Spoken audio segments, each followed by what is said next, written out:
Sahabat entrepreneur, salam hebat luar biasa. Edisi kali ini saya akan membahas tentang cara kerja uang. Ya, ini Anda pasti senang banget. Ya, jadi supaya kalau Anda mengerti bahwa sebetulnya membuat Anda kaya raya itu bukan uang, tapi Anda tahu cara kerjanya. Kalau Anda ngerti cara kerjanya, maka Anda bisa kaya raya. Jadi tips saya kali ini adalah pahami 5 cara kerja uang, maka Anda akan jadi kaya raya. Topik kali ini saya akan membahas sedikit success before 30.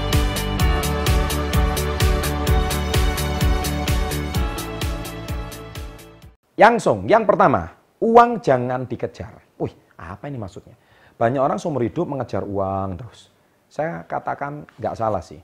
Tapi uang itu semakin dikejar, seperti Anda mengejar kupu-kupu. Seperti Anda mengejar ayam, seperti Anda mengejar lebah. Tambah dikejar, tambah lari. Belum tentu dapat pula. Ya. Loh Pak, saya kerja tujuannya apa? Ya cari uang, mengejar uang. Saya katakan, itulah pemahaman yang paling dangkal tentang bagaimana cara mencari uang. Tapi ketika Anda mau kaya raya, Anda bukan mencari uang, tapi bagaimana Anda bisa dikejar uang.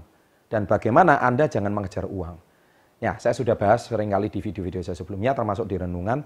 Kalau Anda memberikan umpan pada ikan, maka ikan akan datang. Kalau Anda mau menangkap lebah, Anda jangan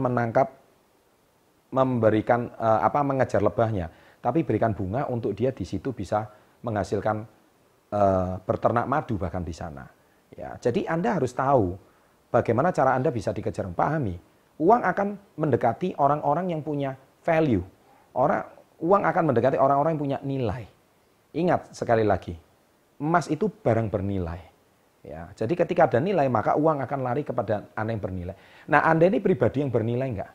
Kalau Anda pribadi yang bernilai, Anda nggak usah minta dinaikkan gaji, tapi Anda akan diberikan jabatan 30 kali lipat. Jabatan Anda dinaikkan dan penghasilan Anda bisa 30 kali lipat lebih tinggi. Kenapa? Karena Anda punya nilai untuk perusahaan. Contohnya, Anda sekarang mempunyai akun sosmed contohnya. Isi akun sosmed Anda, value-nya mau didatengin uang nggak? Atau makan dijauhi uang? Kalau akun sosmed Anda ini malah dijauhi uang, ya otomatis Anda ini mengejar uang terus seumur hidup. Tapi kalau Anda bisa membangun akun sosmed yang benar, akun Instagram yang benar, channel YouTube yang benar, Anda akan didatengin uang. Ya kan? Bukan AdSense ya yang saya maksud di sini, bukan. Tetapi mungkin orang-orang akan mengajak Anda bekerja sama. Ya, sama juga mungkin kalau Anda hari ini perusahaan Anda.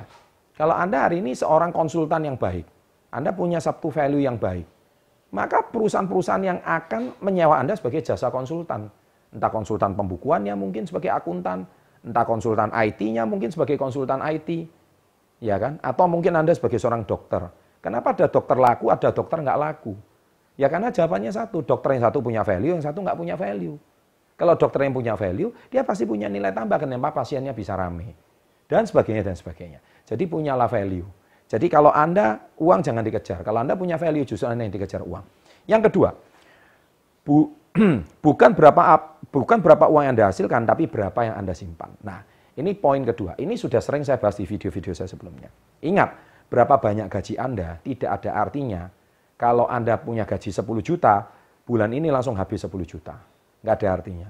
Lebih baik dari 10 juta, berapa yang bisa Anda selamatkan, berapa bisa yang Anda simpan, itu akan menentukan kekayaan Anda kelak. Dan apa yang Anda selamatkan, Anda simpan, Anda jadikan aset. Nah, aset itu suatu hari yang akan bernilai dan itu bisa mendatangkan kekayaan bagi Anda. Ya, orang sukses seumur hidup bekerja mencari uang. Orang gagal. Tapi orang sukses, dia seumur hidup bekerja bukan mencari uang, tapi membangun aset. Nah, asetnya itulah yang suatu hari akan mencarikan uang untuk dia. Itu yang sering saya katakan di video-video saya sebelumnya maupun quotes-quotes yang sudah saya bagikan di sosmed. Jadi Anda harus paham itu, ya. Nah, poin yang ketiga adalah nilai uang akan menyusut. Jadi kalau Anda pahami cara kerja uang, uang itu pasti akan menyusut. Contoh paling gampang tuh gini. Uang 100 juta di tahun 2018, Anda bisa beli apa? Ya, kalau 2018 uang 100 juta, mungkin Anda sekarang masih bisa beli 1 petak sawah contohnya. Tapi di tahun 2028, ya, 2028 10 tahun lagi, uang 100 juta Anda bisa menghasilkan apa? Jangankan sepetak sawah. Anda mungkin 1/4 petak aja Anda sudah nggak bisa beli. Sama. 20 tahun yang lalu, uang 100.000 nilainya berapa? Luar biasa besar. 10 tahun yang lalu aja, uang 100.000 Anda bisa beli berkeranjang-keranjang. Tapi zaman sekarang uang 100.000, Anda seperempat keranjang aja udah bagus. Nah, karena nilai uang akan menyusut. Nah, kalau orang-orang kaya, dia paham nilai uangnya akan menyusut. Nah, kenapa nilai uang ini akan menyusut? Ini karena masalah inflasi. Oleh sebab itu, kalau Anda paham bagaimana cara memproteksi supaya nilai uang yang Anda hasilkan sekarang ini tetap bernilai 10 tahun lagi, makanya dikuncilah 3 cara menabung. Tonton video saya 3 cara menabung. Di situ ada menabung logam mulia, ada menabung emas, ya, ada menabung saham, ada juga menabung properti. Supaya nilai uang yang Anda hasilkan sekarang, 10 tahun lagi, value-nya semakin lama semakin naik. Bukan semakin habis. Ya, cukup jelas ya. Jadi kembali lagi kuncinya, pahami cara kerja uang, segera menabung. Yang keempat, jangan invest ke bidang yang tidak Anda kuasai. Ya, nah ini seringkali banyak orang tiba-tiba menghasilkan uang. Contohnya, dia dapat kontrak kerja. Ore, saya dapat uang besar. Atau bekerja di luar negeri sebagai TKI atau BMI. Pulang membawa uang ke Indonesia 200 juta, 300 juta rupiah. Keren. Ya kan, dulunya gaji 1 juta aja nggak ada. Sekarang tiba-tiba dapat 300 juta. Nah, karena Anda tidak punya kecerdasan finansial yang baik, akhirnya uang yang Anda hasilkan dalam jumlah yang besar itu, Anda investasikan ke bidang-bidang yang tidak betul. Tidak Anda kuasai. Ada orang bilang, ternak lele. Ya, Anda invest ke ternak lele 50 juta. Alhasil, hancur. Lelenya mati semua.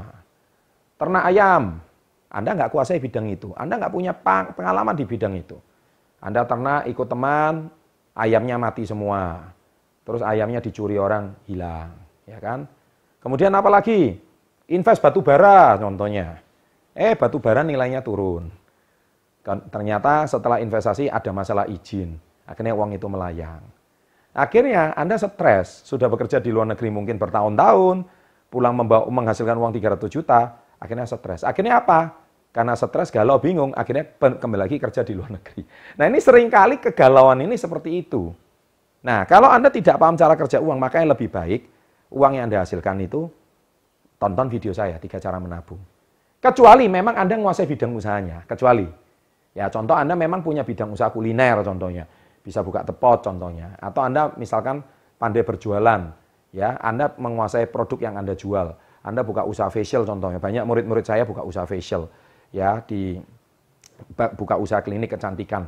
Boleh juga Anda punya kemampuan di bidang itu. Silakan, kembangkan. Nah, itu nilai uang Anda akan berputar. Tapi kalau Anda nggak punya kemampuan di bidang usaha, lebih baik menabung aja. Atau belikan sawah, atau belikan properti, selesai. Kalau mungkin di desa dibeliin apa? Sapi kali ya. Beliin kambing. Ya, it's okay. Itu lebih nilainya lebih ada nilainya daripada Anda nggak bisa ngerti di bidang usaha, invest ke tempat yang tidak, tambah hancur. Ya. Dan yang kelima, tahu kemana pengeluaran kamu. Ya, jadi tahu pengeluaran kamu. Masalahnya gini, di Indonesia ini banyak orang berwirausaha, uang kerja sama uang untuk usaha itu dijadikan satu. Dan sama uang pengeluaran. Jadi modal usaha ditambah keuntungan, ini menjadi perputaran. Akhirnya uang pekerjaan, uang untuk usaha sama uang pengeluaran jadi satu. Contohnya Anda buka toko kelontong. Anda buka toko kelontong, satu hari ini Anda dapat uang 4 juta contohnya. Kelihatannya banyak, tapi ingat 4 juta ini terdiri dari beberapa bagian. Ini ada uang modal. Ini ada uang yang harus dikulakkan barang lagi. Dan ini ada uang profit. Nah kalau Anda tidak bisa memilah-milah, akhirnya Anda kepake semua. Jangan-jangan uang 4 juta melayang, uang modal hilang, uang untuk kulak lagi barang hilang. Uang profit juga hilang. Nah seringkali mereka nggak bisa milah-milah uang ini. Alhasil, kalau ketika ditanya, berapa keuntungan kamu 1 bulan? Dia nggak bisa menjawab. Saya nggak tahu net profitnya, pokoknya setiap hari muter aja. Selama masih ada uang kulak, selama ini saya masih bisa makan. Itu jawaban mereka cuma seperti itu. Dan itu menurut saya, UKM seperti ini tidak pernah akan besar. Makanya tonton video saya 5 level pengusaha. Di situ saya sudah membahas bagaimana Anda bisa naik ke pengusaha level kedua. Kalau masalah finansial, keuangan, toko ini aja atau usaha kecil ini Anda tidak bisa, Anda jangan harap naik ke level berikutnya. Ya, jadi Anda nggak tahu pengeluaran Anda. Sehingga Anda nggak tahu aliran uang kas Anda kemana. Cash flow Anda kemana, Anda nggak jelas. Ketika Anda nggak jelas, padahal uang yang harus Anda pakai berapa? Uang yang harus pakai untuk pengeluaran berapa? Kalau Anda tahu, contohnya dari 4 juta, saya maksimal cuma boleh pakai uang misalkan 1 juta. Ya that's it. Ya that's it. Kenapa? Anda nggak boleh pakai semua keuntungan profit itu. Nggak boleh. Kenapa? Ini perlu maintenance lagi. Perlu gaji karyawan lagi. Perlu ini lagi. Perlu nanti kalau nilai barangnya naik. Nah, Anda nggak boleh pakai semua profit. Nggak boleh. Mungkin Anda cuma ambil profit ini untuk pengeluaran mungkin cuma 50%, mungkin 500.000. Ya sudah. Loh Pak, saya stres Pak, 500 nggak cukup. Pengeluaran saya harusnya 1 juta. Ya tingkatkan omset. Itu aja. Jadi Anda harus tahu pengeluaran Anda itu berapa. Kalau Anda tidak tahu pengeluaran Anda di mana, maka seumur hidup Anda dagang tidak pernah akan jadi pedagang yang sukses, tidak akan jadi pebisnis yang sukses. Kenapa? Yaitu tadi saya sudah katakan, Anda tidak tahu berapa pengeluaran kamu. Tulis berapa pengeluaran kamu yang seharusnya. Ya, dengan demikian Anda sudah paham 5 cara kerja ini. Semoga video ini menginspirasi, semoga video ini memberikan Anda gambaran dan wawasan. Dan jangan lupa like, berikan komen Anda di bawah. Subscribe-nya jangan lupa, serta share video ini ke teman-teman. Ada 2 video, silahkan ditonton. Sukses untuk Anda, semoga selalu menginspirasi, dan selalu salam hebat luar biasa.